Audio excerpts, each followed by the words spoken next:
কারণ আমি ছোটবেলা থেকে ভাইয়া স্কুল কলেজে টপার ছিলাম। আমি ছিলাম ওই মেয়ে যে বই খাতা ছাড়া আমি কিচ্ছু বুঝতাম না। আমি শুধু পড়াশোনা করছি, আমি আমার একাডেমিক লাইফে শুধু পড়াশোনা করছি। তাহলে আপনার ব্যক্তিগত ছবি অন্য মানুষের কাছে কেন গেল, কিভাবে গেল? একটা আমেরিকা প্রবাসী ছেলে, পিএইচডি হোল্ডার, পিএইচডি শেষ করেছে, চাকরি করছে, তার সাথে আমার বিয়ের কথাবার্তা হয়েছে, বাসা থেকে ঠিকঠাক হয়েছে, অ্যারেঞ্জ ম্যারেজ।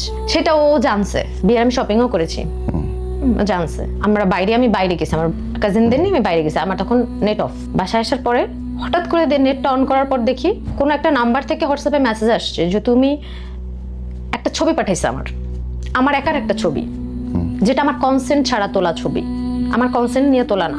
আমি জানি না, আমি ছবি দেখে চিনতেও পারিনি যেটা এটা কি কোনো আর্টিফিশিয়াল ইন্টেলিজেন্স দিয়ে করছে বা এই ছবিটা কোথাকার, আমি কিচ্ছুই চিনি না। ছবিটা পাঠাইছে একটা হোয়াটসঅ্যাপ নাম্বার থেকে, বলতেছে যে এটা কি তুমি, আমাকে লিখছে এটা কি তুমি নিজ ভাই। আমি তো ভয় পাইছি যে আল্লাহ আমার সম্মানহানি হবে, মানুষ দেখলে কি মনে করবে, মানুষ মানে আমি তো শেষ, এরকম মনে হয়েছে আমি তো শেষ আল্লাহ আমি কি।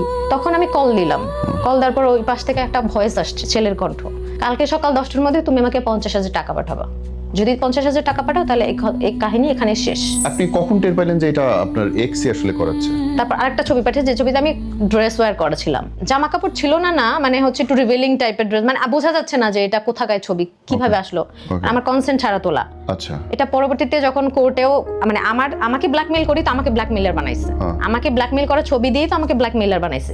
আপনার একান্ত মুহূর্তের ছবি, আপনাকে প্রতারণা, বিয়ের প্রলোভন দেখিয়ে এতদিন একসাথে থাকা, লাস্টলি বিয়ে না করা, জেল কাটানো, তারপর আপনি কোনো কেস করেন নাই তার নামে? আমি কোর্ট থানা ফেস করে আসছি, আমি জানি কোনো লাভ হবে না।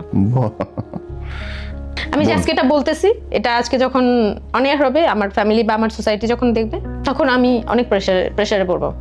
আমাকে না করছে অসংখ্যবার, তুমি কোথাও কোনো প্রেসে রাখলে যাবে না, কোথাও ইন্টারভিউ দিবে না, তুমি মুখ খুলবে না। এইটাই তো আমাদের মধ্যে আমি যখন ভিতর